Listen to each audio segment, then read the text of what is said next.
Suma Teológica, parte IA, cuestión 64. Sobre la pena de los demonios. Ahora hay que tratar sobre la pena de los demonios. Esta cuestión plantea y exige respuesta a 4 problemas. La obcecación del entendimiento, La obstinación de la voluntad, el dolor, en lugar de la pena. Artículo 1. El entendimiento del demonio. ¿Se obcecó o no se abcercó por la privación del conocimiento de toda la verdad? Lat objeciones, por las que parece que el entendimiento del demonio se obcecó por la privación del conocimiento de toda la verdad. Puno Monarianos. Si los demonios conocieran alguna verdad, se conocerían sobre todo a sí mismos, que es conocer las sustancias separadas, pero esto no es compatible con su mísero estado, ya que, al parecer, proporciona una gran felicidad, hasta el punto que algunos dijeron: la bienaventuranza suprema del hombre consiste en conocer las sustancias separadas. Por lo tanto, los demonios están privados del conocimiento de toda verdad, lo que naturalmente es lo más cognoscible. Parece que debe ser lo más conocido por los ángeles, sean buenos o malos, que para nosotros no lo sea. Se debe a la debilidad de nuestro entendimiento, que toma su saber de las imágenes. Como por la debilidad orgánica de los ojos, el murciélago no puede ver la luz del sol, pero los demonios no pueden conocer a Dios, que, por ser la suma verdad, es lo más cognoscible, porque no tienen el corazón puro, condición indispensable para ver a Dios. Por lo tanto, tampoco pueden conocer las demás cosas. 3. Según Agustín, los ángeles tienen un doble conocimiento de las cosas, el matutino y el vespertino, pero los demonios no tienen conocimiento matutino, porque no ven la palabra, tampoco tienen el vespertino, porque el conocimiento vespertino orienta lo conocido a la alabanza del Creador. Por eso, después de la tarde viene la mañana, como se dice en Gen. Por lo tanto, los demonios no pueden tener conocimiento de las cosas. Posa. En el momento de su creación, los ángeles conocieron el misterio del reino de Dios, como dice Agustín en Mintat Supergen. Adelita. Pero los demonios fueron privados de este conocimiento, porque, como se dice en 1 Ascor 2:8, si lo hubieran conocido, nunca hubieran crucificado al Señor de la gloria. Por lo tanto, y por lo mismo, fueron privados también del conocimiento de toda otra verdad. Cualquiera que sea la verdad que alguien conozca, o la conoce naturalmente, como nosotros conocemos los primeros principios, o porque la recibe de otro, como sabemos lo que nos han enseñado, o la adquiere por la experiencia de mucho tiempo, como sabemos nosotros lo que hemos descubierto investigando. Pero los demonios no pueden conocer la verdad por su naturaleza, porque están separados de los ángeles buenos como la luz de las tinieblas, como dice Agustín, pues para toda manifestación se requiere luz, como se dice en F 5:13. Tampoco pueden conocerla por revelación, ni por comunicación de los ángeles buenos, porque, como se dice en Simon Duescor 6:14, no hay compatibilidad entre luz y tinieblas. Tampoco la pueden conocer por lo experimentado en mucho tiempo, porque la experiencia se origina por los sentidos. Por lo tanto, en ellos no hay conocimiento alguno de la verdad. Contra esto, está lo que dice Dionisio en C. Far de Div. No, los dones angélicos otorgados a los demonios no fueron alterados, sino que permanecieron íntegros y en todo su esplendor, pero entre estos dones naturales está el conocimiento de la verdad. Por lo tanto, en ellos hay algún conocimiento de la verdad. Respondo, hay dos clases de conocimiento de la verdad. Uno se obtiene por la gracia. 2, otro, por la naturaleza. El que se obtiene por la gracia, a su vez, se divide en otros dos. Uno que es solamente especulativo, como el de aquel a quien se le revela algún secreto divino. Otro que es afectivo y produce el amor de Dios. Este es el que propiamente pertenece al don de la sabiduría, de estos tres géneros de conocimiento. 1. El primero ni fue suprimido ni tan siquiera atenuado en los demonios, pues deriva de la misma naturaleza del ángel, el cual por su naturaleza es un determinado entendimiento o mente. En efecto, como debido a la simplicidad de su sustancia, nada de ella puede ser subtraído, es imposible castigarle privándole de una parte de su naturaleza, como se castiga al hombre amputándole una mano, un pie o cualquier otra parte del cuerpo. Por esto dice Dionisio que en ellos permanecieron íntegros los dones naturales, por lo tanto su conocimiento natural no pudo ser disminuido. 2. Por lo que se refiere al segundo género de conocimiento, el puramente especulativo, obtenido por gracia, no fue totalmente borrado, sino disminuido, porque de estos secretos divinos solamente los más convenientes les son revelados, o por medio de los ángeles, o por medio de algunos efectos temporales de la virtud divina, como dice Agustín en Nueveso de Sibi, Dei, aunque no les son revelados como a los ángeles santos, a quienes en la palabra les son revelados más secretos y con mayor claridad. 3. Tessilanta. Cuanto al tercer género de conocimiento, están totalmente privados, como también lo están de la caridad. A las objeciones 1. La felicidad consiste en la unión con algo superior, puesto que las sustancias separadas son, en el orden de la naturaleza, superiores a nosotros. Para el hombre puede haber alguna razón de felicidad en conocerlas. Si bien su felicidad perfecta consiste en conocer la sustancia primera, esto es, Dios, pero el que las sustancias separadas conozcan la sustancia separada, en ellas es connatural, como lo es para nosotros conocer las naturalezas sensibles. Por lo tanto, así como la felicidad del hombre no consiste en que conozca las naturalezas sensibles, tampoco la del ángel consiste en conocer las sustancias separadas. Lo naturalmente más cognoscible, sea oculto para nosotros, se debe a que excede la capacidad de nuestro entendimiento, y no solamente a que nuestro entendimiento tome su saber de las imágenes, pero la sustancia divina no sólo supera la capacidad de nuestro entendimiento, sino también la del angélico, y por lo tanto, ni el propio ángel puede, por naturaleza, conocer la esencia de Dios. Sin embargo, sí puede, en virtud de la perfección de su naturaleza, tener un conocimiento de Dios más elevado que el del hombre. Dicho conocimiento de Dios permanece en los demonios, pues, si bien no poseen la pureza que otorga la gracia, tienen la de su naturaleza, que les es suficiente para alcanzar el conocimiento de Dios que naturalmente les corresponde.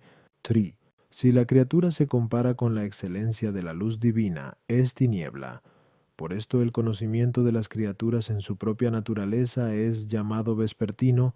La tarde, en efecto, si bien lleva mezcla de tinieblas, tiene sin embargo algo de luz, puesto que, cuando ésta desaparece, es ya de noche. De aquí que, cuando el conocimiento de las cosas en su propia naturaleza se orienta a la alabanza del Creador, como hacen los ángeles buenos, tiene algo de luz divina, y puede llamarse vespertino. Por el contrario, cuando no se orienta a Dios, como es el caso de los demonios, no se llama vespertino sino nocturno. Por eso se dice en Gen 1:5 que Dios llamó noche a las tinieblas que había separado de la luz. Por el misterio del reino de Dios realizado por Cristo fue conocido de alguna manera por todos los ángeles desde el principio, y sobre todo lo fue a partir del momento en que consiguieron la bienaventuranza por la visión de la palabra. Esto nunca lo tuvieron los demonios. Sin embargo, no todos los ángeles lo conocieron completamente ni por igual. Por supuesto que mucho menos los demonios debieron de conocer el misterio de la encarnación mientras Cristo estuvo en este mundo. Dice Agustín, no se les dio a conocer como a los ángeles santos, que gozan por participación de la eternidad de la palabra, sino que se les notificó, para su espanto, por ciertos efectos temporales. Por lo demás, si hubieran conocido con seguridad y certeza que era el Hijo de Dios y cuáles habían de ser los efectos de su pasión, nunca hubieran dirigido la crucifixión del Señor de la Gloria. Los demonios conocen la verdad de tres maneras. 1. Una, en virtud de la perspicacia de su naturaleza, ya que, aunque oscurecidos por la privación de la luz de la gracia, no obstante, son iluminados por la luz de su naturaleza intelectual. 2. La segunda, por revelación de los ángeles santos, porque, si bien no concuerdan con ellos en voluntad, sin embargo, sí tienen con ellos en común la naturaleza intelectual, y por ella pueden recoger lo que los otros manifiestan. 3. La tercera es por la experiencia de mucho tiempo, y no porque la adquieran por medio de algún sentido, sino porque, cuando en las cosas particulares se lleva a cabo la semejanza de la especie infusa que naturalmente poseen, conocen como presentes cosas que antes no habían conocido como futuras, como dijimos anteriormente, al tratar lo referente al conocimiento de los ángeles, qui, tientita, triatre. Artículo 2. La voluntad de los demonios. ¿Se obstinó o no se obstinó en el mal? Lat. Objeciones por las que parece que la voluntad de los demonios no se obstinó en el mal. 1. El libre albedrío es un atributo de la naturaleza intelectual que, como dijimos, anexo 1, conservan los demonios. Pero, en cuanto tal, el libre albedrío antes se ordena al bien que al mal. Pero la voluntad del demonio no está tan obstinada en el mal que no pueda volverse al bien. Tú, mayor es la misericordia de Dios, infinita, que la malicia del demonio finita, pero nadie pasa de la maldad de la culpa a la bondad de la justicia, si no es por la misericordia divina. Por lo tanto, tampoco los demonios pueden pasar del estado de maldad al estado de justicia. 3. Si los demonios tuvieran la voluntad obstinada en el mal, la tendrían, sobre todo, en cuanto al pecado que ocasionó su caída. Pero aquel pecado, la soberbia, ya no lo tienen, puesto que ha desaparecido su motivo, la grandeza. Por lo tanto, el demonio no está obstinado en el mal. 4. Gregorio dice que el hombre pudo ser redimido por otro porque por otro cayó. Pero como dijimos, 8, los ángeles inferiores cayeron a causa del primero, por lo tanto, su ruina puede ser reparada por otro, y consecuentemente, no están obstinados en el mal. Sati, nadie que esté obstinado en el mal hace una cosa buena, pero el demonio hizo algunas cosas buenas. Así, confesó la verdad a Cristo cuando dijo: sé que eres el santo de Dios. Mac 1:24. También los demonios creen y tiemblan, se dice en Sant 2:19. Y, como dice Dionisio en el C, Fierde divnum, desean cosas buenas y óptimas, como ser, vivir y entender, por lo tanto no están obstinados en el mal. Contra esto está lo que se dice en el Sal 72:1-23. La soberbia de los que te odiaron crece siempre. Esto hay que entenderlo de los demonios, por lo tanto perseveran siempre obstinados en el mal. Respondo. Orígenes sostuvo la teoría de que toda voluntad creada puede inclinarse al bien o al mal en virtud del libre albedrío, excepto el alma de Cristo, a causa de su unión con la palabra. Pero esta postura destruye la verdad de la bienaventuranza de los ángeles santos y de los hombres, porque la estabilidad perpetua es esencial a la bienaventuranza, que, por esto mismo, es llamada vida eterna. Además, se opone a la autoridad de la Sagrada Escritura cuando enseña que los demonios y los hombres malos serán enviados al castigo eterno, mientras que los justos serán trasladados a la vida eterna. Mt 25:46. Por lo tanto, esta opinión debe ser considerada como errónea. Siguiendo la fe católica, hay que sostener que la voluntad de los ángeles santos está confirmada en el bien, la de los demonios en el mal. En cuanto a la causa de dicha obstinación, no se ha de buscar en la gravedad de la culpa, sino en la condición del estado natural. Esto es así porque, como dice el Damasceno, lo que para los hombres es la muerte, esto es para los ángeles la caída. Es evidente que todos los pecados mortales, grandes o pequeños, de los hombres son remisibles antes de la muerte. Después de la muerte, son irremisibles y duran siempre.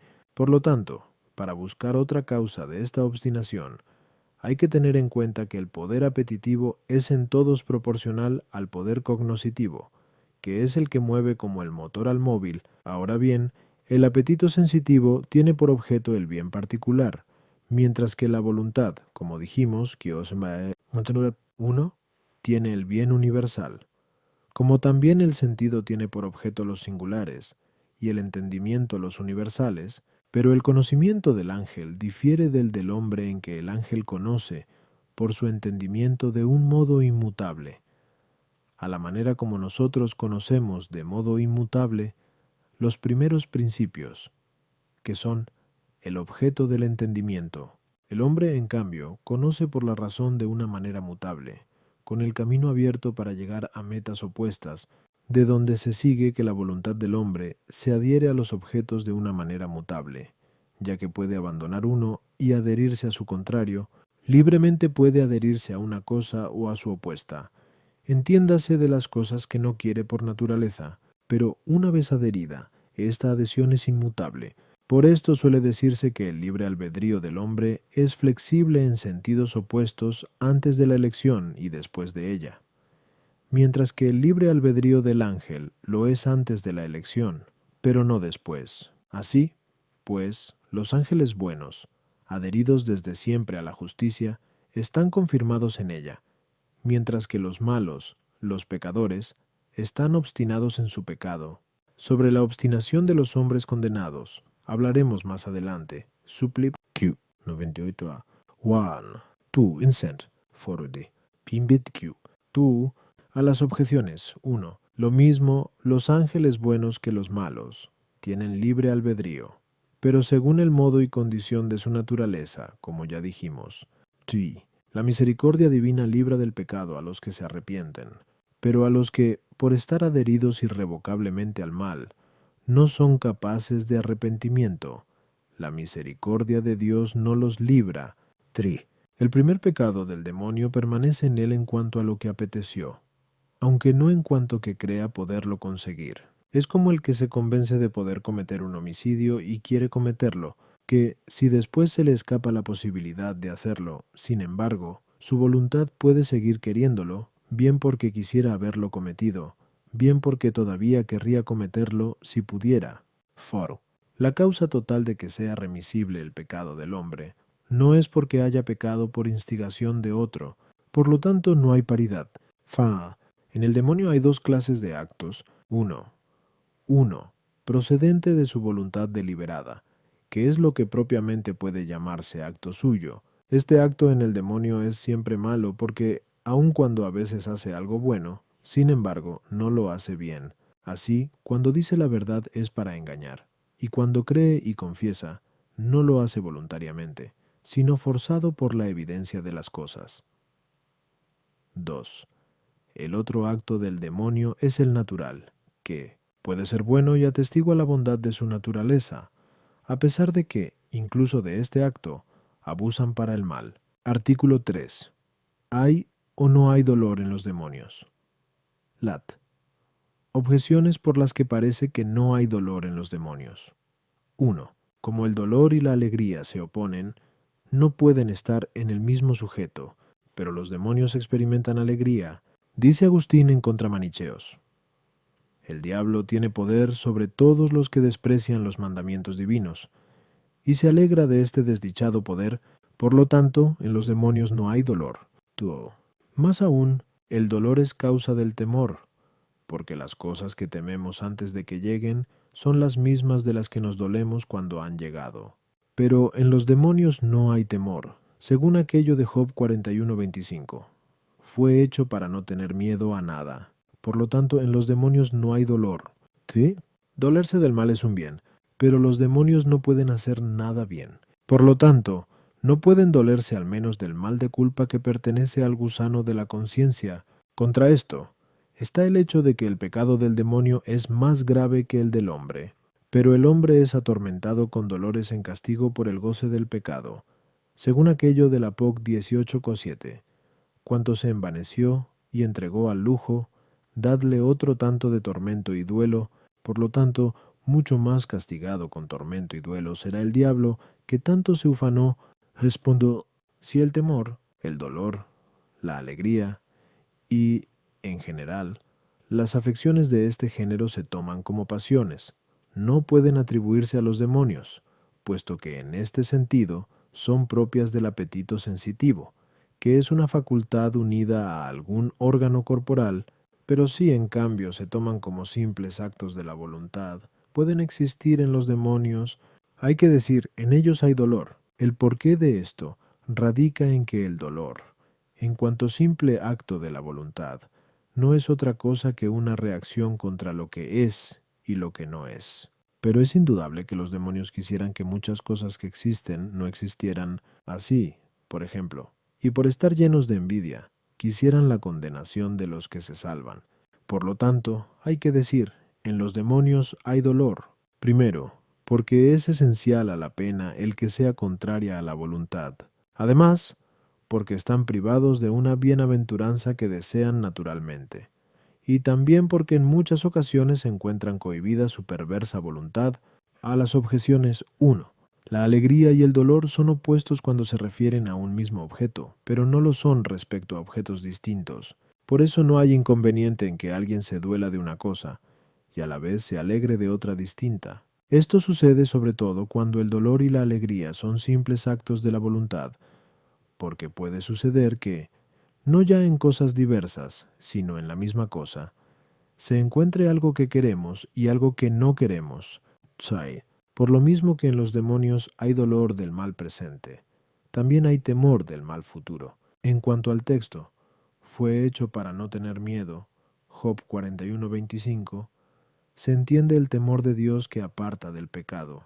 En otra parte está escrito, Sant 2:19, los demonios creen y tiemblan. 3.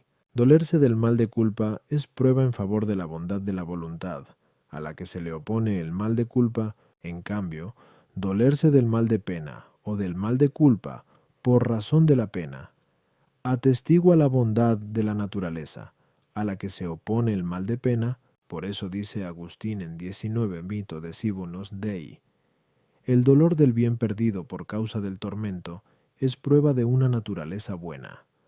Por lo tanto, como el demonio tiene una voluntad perversa y obstinada, no se duele del mal de culpa. Artículo 4. El aire, ¿es o no es el lugar penal de los demonios? Lat. Objeciones por las que parece que el aire no es el lugar penal de los demonios. 1. El demonio es una naturaleza espiritual, pero la naturaleza espiritual no es afectada por el lugar, por lo tanto, ningún lugar es sitio de castigo para los demonios. 2. El pecado del hombre no es más grave que el del demonio, pero el lugar del tormento del hombre es el infierno, por lo tanto, con mayor razón lo ha de ser del demonio, así pues no lo es nuestro aire tenebroso. 3. Los demonios son castigados con la pena del fuego, pero en el aire tenebroso no hay fuego. Por lo tanto, no es el lugar de tormento de los demonios. Contra esto está lo que Agustín en Tercere Supergen, Edlit, dice: el aire tenebroso es como una cárcel para los demonios hasta el día del juicio. Respondo: los ángeles por naturaleza ocupan el lugar medio entre Dios y los hombres. Ahora bien, en el plan de la providencia divina entra el procurar el bien de los seres, pero Dios procura el bien de los seres superiores por medio de los inferiores. Pero Dios procura el bien del hombre de dos maneras. 1. Una, directamente. Esto es, siempre que alguien es atraído al bien o alejado del mal, esto es hecho dignamente por los ángeles buenos. 2.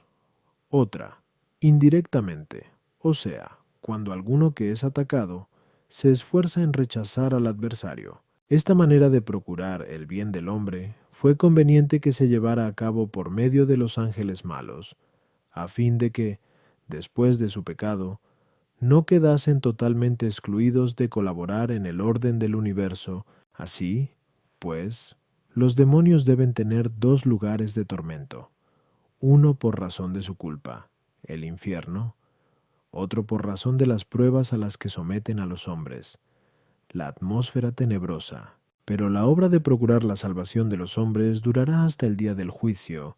Por lo tanto, hasta entonces deberá durar el ministerio de los ángeles y la función de los demonios. Por eso y hasta entonces nos serán enviados los ángeles buenos, y hasta entonces estarán también los demonios en nuestro aire tenebroso para someternos a prueba, si bien algunos están ya en el infierno para atormentar a los que arrastraron al mal. Como también hay ángeles que están en el cielo en compañía de las almas santas. Pero a partir del día del juicio, todos los malos, hombres o ángeles, estarán en el infierno, y todos los buenos en el cielo. A las objeciones, 1. El lugar no atormenta al ángel ni al alma, en cuanto que influya en ellos alterando su naturaleza, sino en cuanto que influye en su voluntad, entristeciéndola, al ver, lo mismo el ángel que el alma, que están en un lugar que su voluntad rechaza. Du. Conforme al orden de la naturaleza, un alma no es superior a otra, y, en cambio, los demonios en el orden de la naturaleza son superiores al hombre. Por lo tanto, no hay paridad. 3. Algunos dijeron que tanto la pena sensible de los demonios como la de las almas será alargada hasta el día del juicio, como también hasta entonces se alargará la bienaventuranza de los justos, pero esto es erróneo y contrario a la doctrina que en 2 Cor 5:1 dice el apóstol: si la casa de nuestra mansión terrena se desmorona, tenemos una casa en el cielo. Otros, no admitiendo esto para las almas, sí lo aceptan para los demonios. Pero es mucho más acertado decir que lo mismo se debe juzgar de las almas condenadas que de los ángeles malos. Como aplicamos el mismo juicio a las almas buenas y a los ángeles buenos, por lo tanto hay que decir, así como el cielo es el lugar de la gloria de los ángeles, y, sin embargo, su gloria no disminuye cuando vienen a nosotros, porque consideran aquel lugar suyo, a la manera como tampoco decimos que disminuya el honor del obispo cuando no está sentado en su cátedra, así también se ha de decir que, aun cuando los demonios, mientras ocupan nuestra tenebrosa atmósfera, no están encadenados al fuego infernal. Sin embargo, sólo el saber que aquella prisión les corresponde es ya suficiente para que no disminuya su tormento. Por eso, en cierta glosa a Sant 3:6 se dice: donde quiera que vayan, consigo llevan el fuego del infierno. A esto no se opone aquello que se dice en Le 8:31. Rogaron al Señor que no los mandara al abismo. Si pidieron esto, fue porque consideraban como castigo el estar excluidos de un lugar en el que podían perjudicar a los hombres. Por eso, en Mac 5:10 se dice: le suplicaban que no los echara fuera de